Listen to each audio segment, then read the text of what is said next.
All right, sorry for the delay.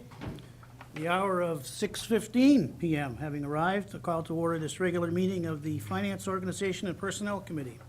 This meeting is being broadcast live on the City of Keene YouTube channel and channel 1302. The video is also streamed on the city's website and is posted on the website by the end of the next business day, barring any technical difficulties.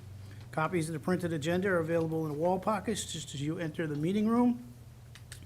The public and other city councilors will be recognized to ask questions, make comments on the agenda item under discussion. After being recognized, all remarks will be made through the chair. I will not recognize an individual a second time until everyone who wishes had a chance to speak. Anyone who wishes to address the committee is asked to go to one of the microphones in the room, identify themselves by name and address prior to speaking. And written comments from the public will be accepted at the city clerk's office until Tuesday at 1 p.m. We have two counselors who have requested to log in from remotely, but we haven't seen them online, so if they show up on air, we'll catch them in. And the minute taker is participating remotely, so we ask that you speak up at the microphones. Councilor Remy is it requested to participate remotely. Please state your reason for the request.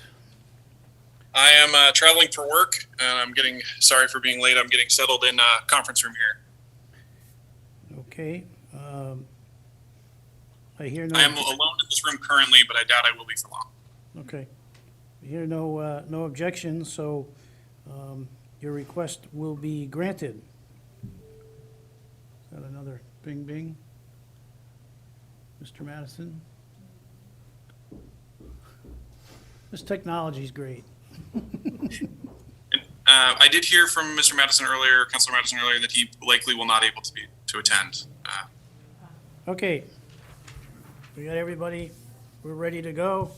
First item is relative to the Library Board of Trustees Ordinance 2023-05. Marty?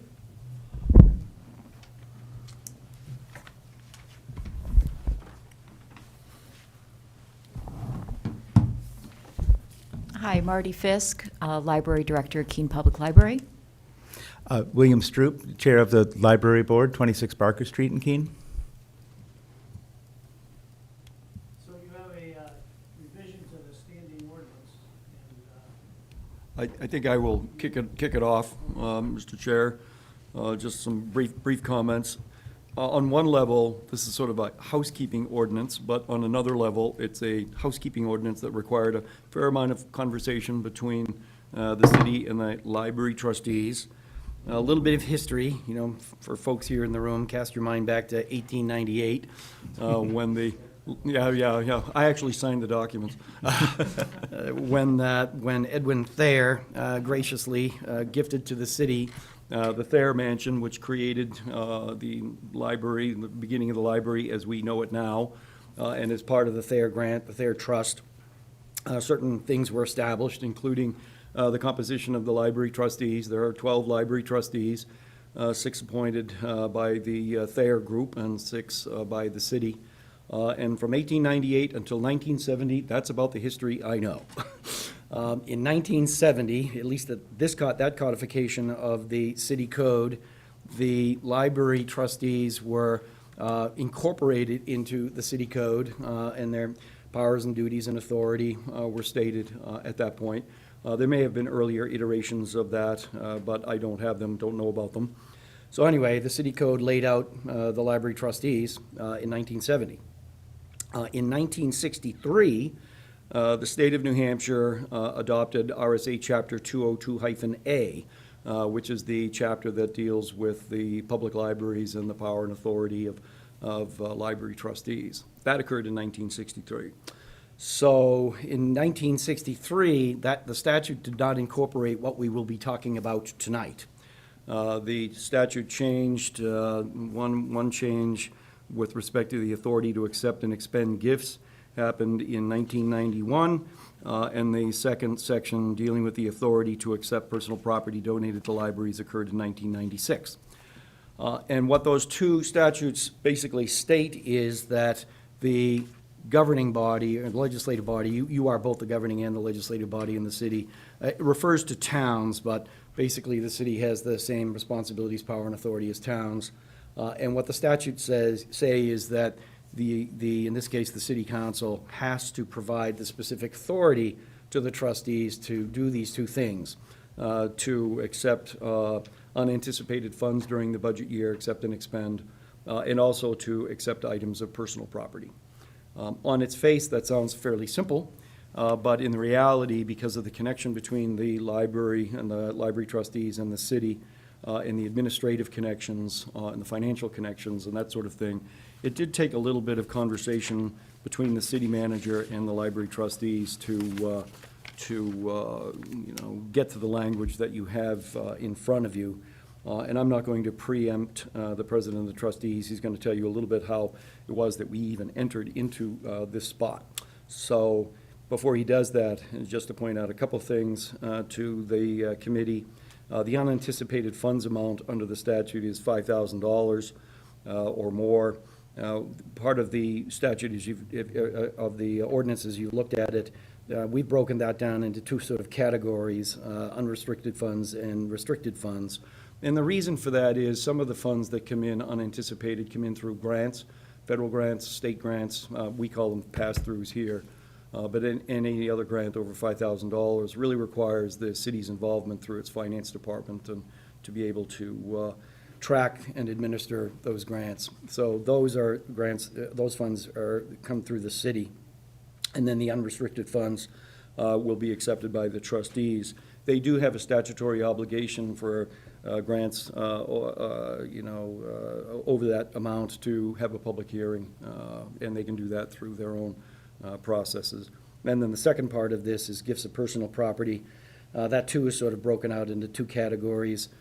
Personal property acceptances that don't really have any impact either on the trustees or the city financially, or property that does have an impact. And if the property does have an impact, then it's intended to be accepted through the city. So that's the broad outlines of this.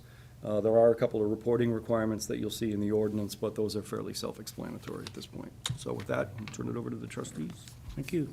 Yes, sir. Thank you. It's a pleasure to speak about this. And again, that context of these, part of the city code not having been revisited for over 50 years or revised was certainly news to me as we looked at some of the RSAs that had changed in the meantime.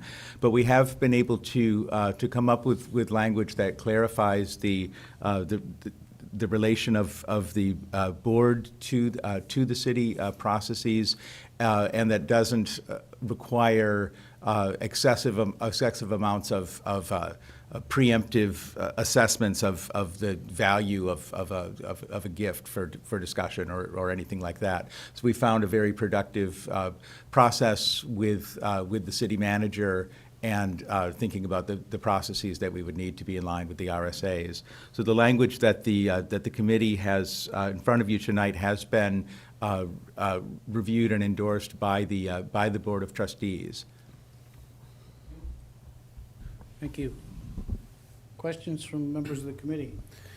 Thank you, Mr. Chair. Just a real quick question. So I see prepares and submits to the city a report. Would that report be going to the city manager's office, to the council, or otherwise? It would essentially be going into the city manager's office, yes. Thank you. Other city councilors and members of the public would like to speak? All right, seeing none, ready for a motion. Move to recommend the adoption of Ordinance O 2023-05. Second. Okay, it's been moved and seconded, and seeing we're doing some remote, I'm going to do roll calls. Councilor Lake, yes. Councilor Powers, yes? Councilor Remy, yes. Counselor Chadbourne, yes. Okay, it's unanimous. Thank you very much. Thank Thank you. Sorry for the delay. Yes. Sorry. Thank you. Thank you.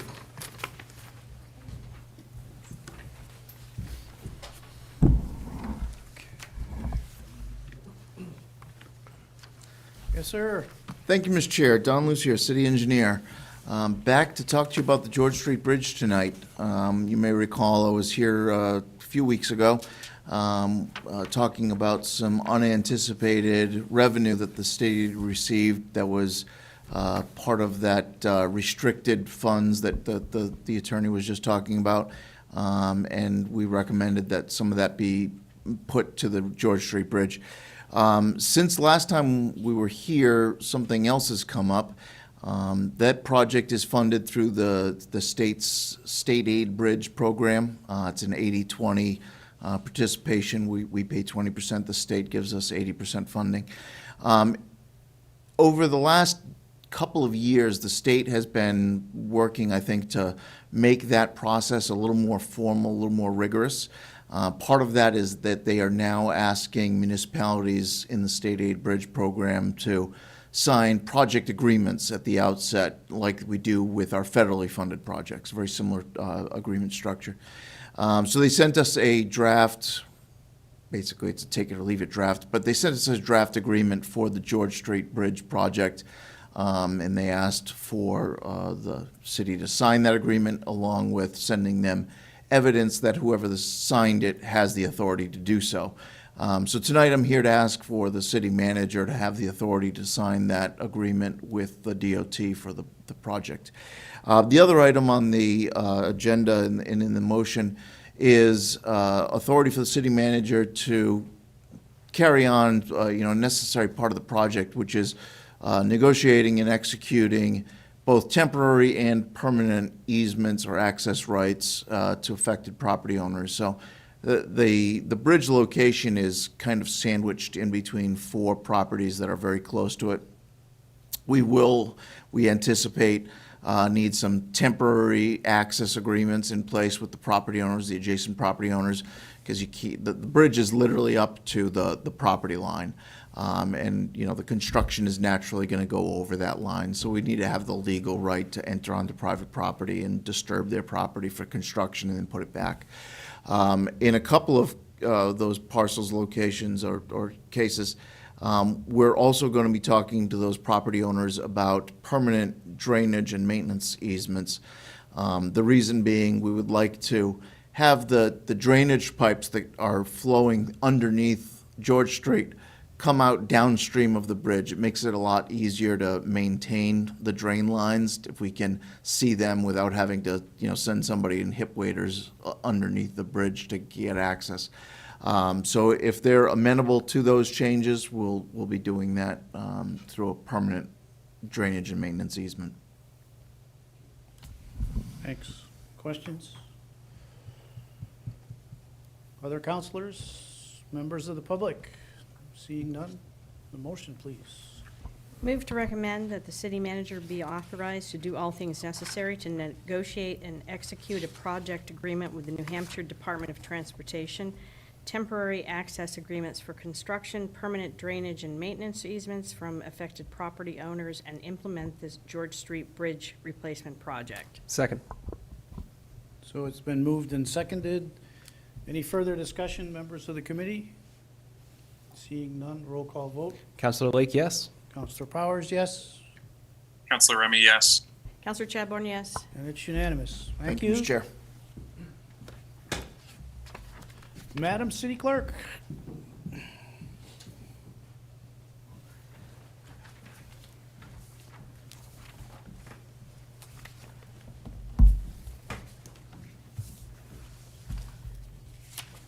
Good evening. I just wanted to sort of pick up on a discussion we had a few weeks ago with, when Councilor Filio was approaching the committee about continuing the primary process. And I had said a few things in my remarks that I'd like to sort of just come back to, because I think they are important to have us think about some slight tweaks to the charter language about primaries. So you remember I had done some research of other cities, and what I found is when we compare Keene's charter to the other 3 cities that currently have sort of a primary process that's triggered by the number of candidates to file, I found sort of 2 things that we're sort of out of sync with. And the first one deals with a ward council seat. If you had a vacancy in a ward council seat, if you had, I'm sorry, if you had more than 2 candidates file for a ward council seat, what happens? We're talking about a situation where you don't have, it's not the mayor's race that triggered a primary. It's not an at-large race that triggers a primary, but it's a ward council seat. So our charter doesn't talk about that. But when you look at the charters of the other cities, they're very clear that when that happens individually for a ward council seat, a primary election is only held in that ward. Because under New Hampshire law, every city ward is a town. So they sort of make that distinction that a primary triggered in one ward is a primary only for that one ward. It does not go across to all the wards of the city. So that's one area that our charter it doesn't address it. I think it needs to. We haven't had the situation before us since 2011 when we changed the charter. Conceivably, we could, and I would much prefer to have the language giving the clerk's office the direction as to what to do before we actually had the situation in front of us. And then the second one, again, looking at the other 3 cities, is dealing with what offices are really on a primary ballot if you had one. So, I sort of am embarrassed that in 2011, when this sort of change happened, I didn't sort of think about this myself, that if there was a primary for the mayor's race and the at-large race, why do we include all the other races on the ballot? The moderator and the ward selectman and the ward clerk. And so when you look at these other 3 cities, they specifically exclude these elected officials, these offices, from being on a primary ballot. There really isn't a need for them to be on the primary ballot because state law does provide for appointment processes if you ever had a vacancy. Actually, that sort of serves us well because we look to the ranks of officials who can be sort of moved up in the ranks. So we'll take a ballot inspector with a few years of experience, approach them, do they want to be a selectman? That really works better for us than having potentially someone brought in with 10 write-in votes that we don't have any they don't have any experience with the election process. So that's a second area in a provision for a primary that could really save some money, for one thing, because we pay for the number of offices and candidates. It's sort of a 2-part formula for the coding of the memory card for the tabulator. So that would save us some money, and it would significantly reduce the amount of paperwork at the end of the night when we're closing out and counting votes for these smaller elected offices.